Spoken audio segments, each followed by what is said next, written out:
আসসালামু আলাইকুম। সবাইকে স্বাগত জানাচ্ছি আমার দেশ লিড নিউজে। সঙ্গে আছি আমি তামান্না মিনহাজ। আমাদের আজকের লিড নিউজটির শিরোনাম, সীমান্তে অস্থিরতা বাড়াচ্ছে ভারত। নিউজটি লিখেছেন ওয়াসিম সিদ্দিকী। চলুন দর্শক, তাহলে মূল নিউজে প্রবেশ করা যাক। সীমান্তে দিনের পর দিন মানুষ হত্যা করেই চলেছে ভারতীয় সীমান্তরক্ষী বাহিনী বিএসএফ। এর মধ্যেই সম্প্রতি বাংলাদেশ সীমান্তে নানা ধরনের উস্কানিমূলক কর্মকাণ্ড করে যাচ্ছে তারা। বিএসএফ এর বাড়াবাড়ির কারণে সীমান্তে উত্তেজনা সৃষ্টি হচ্ছে। বিশেষ করে সীমান্তের শূন্য রেখায় ভারতীয় বাহিনীর কাঁটাতারের বেড়া দেওয়াকে কেন্দ্র করে উত্তেজনা আরও বাড়ছে।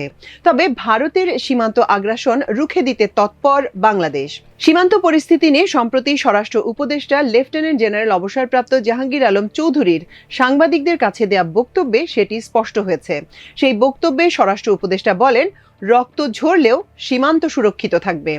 বিভিন্ন মানবাধিকার সংগঠনের দেয়া তথ্য মতে 2009 সাল থেকে চলতি বছরের জানুয়ারি পর্যন্ত 617 জন বাংলাদেশিকে গুলি করে হত্যা করেছে বিএসএফ। এ সময় তাদের হামলায় আহত হন অন্তত 1100 জন। এর মধ্যে গত জানুয়ারি মাসে 8 দিনের ব্যবধানে 2 জনকে গুলি করে হত্যা করে বিএসএফ। জানা গেছে, জানুয়ারির শেষ সপ্তাহে ফেনীর পরশুরাম বাংলাদেশ সীমান্তের ভেতর পানি উন্নয়ন বোর্ডের বাঁধ মেরামতে বাধা দেয় বিএসএফ। বাহিনী সশস্ত্র অবস্থানের কারণে জনমনে আতঙ্ক আর উত্তেজনা সৃষ্টি হয়। পরে স্থানীয় জনগণকে সঙ্গে নিয়ে বিজিবি প্রতিবাদ করলে পিছু হটে ভারতীয় বাহিনী।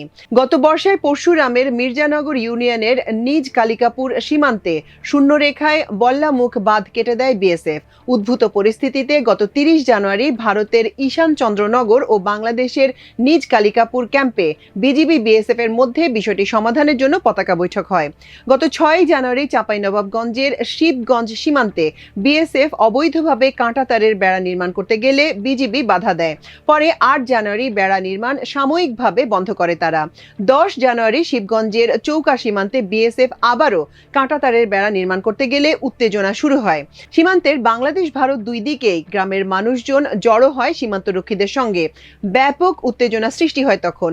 11 জানুয়ারি আবারও চাঁপাইনবাবগঞ্জের কিরণগঞ্জ সীমান্তে দিনভর সংঘর্ষ হয়। 10 জানুয়ারি রাতে শিবগঞ্জ উপজেলার আজমতপুর সীমান্তে বিএসএফ এর গুলিতে আহত হন এক বাংলাদেশি। একই দিন সিলেটের বিয়ানীবাজারের গজুকাটা সীমান্ত এলাকায় 200 বছরের পুরনো মসজিদ পুনর্নির্মাণে বাধা দেয় বিএসএফ। 6 জানুয়ারি নওগাঁর ধামইরহাট সীমান্তেও বিএসএফ বেড়া নির্মাণ করতে গেলে উত্তেজনা সৃষ্টি হয়। একই দিন ঝিনাইদহের মহেশপুর উপজেলার সীমান্ত এলাকার কোদলা নদীর সীমান্ত এলাকায় বিজিবির কাজে বাধা দেয় ভারতের বিএসএফ। গত জানুয়ারি শুরুর দিকে কুড়িগ্রাম ও নওগাঁ সীমান্তে 5টি পয়েন্টে কাঁটাতারের বেড়া নির্মাণের চেষ্টা করে বিএসএফ। 6 জানুয়ারির পর থেকে বিজিবি বাধা দিলেও বেড়া নির্মাণ কাজ চালিয়ে যায় বিএসএফ। পরে উত্তেজনা ছড়িয়ে পড়ে ওই দুই সীমান্ত পয়েন্টে। লালমনিরহাটের পাটগ্রাম উপজেলার দহগ্রাম সীমান্তে 10 জানুয়ারি সকাল থেকেই বিএসএফ ভারতের স্থানীয় কিছু জনতাকে নিয়ে নোম্যান্স ল্যান্ডের কাছে কাঁটাতারের বেড়া নির্মাণের চেষ্টা করে। এ নিয়ে বিজিবির সঙ্গে স্থানীয় বাংলাদেশি নাগরিকরা বাধা দিলে উত্তেজনা ছড়িয়ে পড়ে। শেষ পর্যন্ত বেড়া নির্মাণ বন্ধ করে বিএসএফ। গত বছরের আগস্টেও একই ঘটনা ঘটে দহগ্রামে। ওই ঘটনায় অন্তত 5 জন আহত হন। 15 জানুয়ারি লালমনিরহাট জেলার পাটগ্রাম সীমান্তে কাঁটাতারের বেড়ার বেশ কয়েকটি জায়গায় কাঁচের বোতল ঝুলিয়ে রাখে বিএসএফ। স্থানীয় বাসিন্দারা এ নিয়ে আতঙ্কে দিন কাটাচ্ছেন। বিশ্লেষকরা বলছেন, বাংলাদেশ সীমান্তে বিএসএফ এর বিতর্কিত শুট অন সাইট, দেখা মাত্র গুলির নীতি এবং ক্ষমতাচ্যুত শেখ হাসিনা সরকারের কার্যত ভারত নিয়ন্ত্রিত পররাষ্ট্র নীতির কারণে ধারাবাহিকভাবে বাংলাদেশের নাগরিকদের হত্যা করে আসছে ভারতীয় বাহিনী। আওয়ামী লীগ সরকারের সর্বশেষ 3 মেয়াদ সহ গত 16 বছরে নারী পুরুষ নির্বিশেষে সব বয়সের মানুষকে গুলি করে হত্যা করেছে বিএসএফ। ভারতীয় বাহিনীর গুলিতে নিহত বাংলাদেশি কিশোরী ফেলানী খাতুনের লাশ সীমান্তের কাঁটাতারে ঝুলে থাকার সেই ছবি বিশ্বব্যাপী ভারতীয় বাহিনীর বর্বরতার উজ্জ্বল দৃষ্টান্ত হয়ে আছে। ওই হত্যাকাণ্ড নিয়ে দেশে বিদেশে ব্যাপক সমালোচনা হলেও নির্বিকার ছিল তৎকালীন হাসিনা সরকার। উল্টো সে সময় পররাষ্ট্রমন্ত্রী মোমেন সহ বিভিন্ন পর্যায়ের দায়িত্বশীল ব্যক্তিরা ভারতীয় বাহিনীর পক্ষ নিয়ে হত্যাকাণ্ডের শিকার বাংলাদেশিদের দায়ী করে বক্তব্য দিতেন। সামরিক বিশ্লেষক লেফটেন্যান্ট জেনারেল অবসরপ্রাপ্ত দিদারুল আলম বলেন, সীমান্তে হত্যা বন্ধে পাল্টা গুলি একমাত্র সমাধান। সম্প্রতি সীমান্ত উস্কানি সহ সার্বিক বিষয়ে বিএসএফ কে বার্তা দিতে হবে, এনাফ ইজ এনাফ। সীমান্ত হত্যাকাণ্ড বন্ধ করতে হবে, আজ নয় এক্ষুনি, নইলে একটি গুলির বদলে 3টি গুলি চলবে। তিনি বলেন, ভারত পাকিস্তানের উত্তেজনাপূর্ণ সীমান্ত থেকে পরিকল্পিতভাবে বিএসএফ সদস্যদের বাংলাদেশ সীমান্তে নিয়োজিত করা হয়। বিজিবির একাধিক কর্মকর্তা নাম প্রকাশ না করার শর্তে বলেন, ভারতীয়দের গুলি করা কিংবা সীমান্ত উত্তেজনা বাড়ানোর উদ্দেশ্য নয়, বরং বিএসএফ এর হত্যাকাণ্ড থামাতে হলে সীমান্তে পাল্টা পদক্ষেপ হিসেবে গুলির বদলে পাল্টা গুলির বিষয়টি ঘোষণা দেওয়া উচিত। এদিকে শেখ হাসিনা শাসনামলে শুধু মানুষ হত্যা করে ক্ষান্ত থাকেনি বিএসএফ, বরং বাংলাদেশের অভ্যন্তরে প্রবেশ করে নাগরিকদের নির্যাতন করত। অনেক সময় অপহরণ করে নিয়ে গিয়েও চলত নির্যাতন।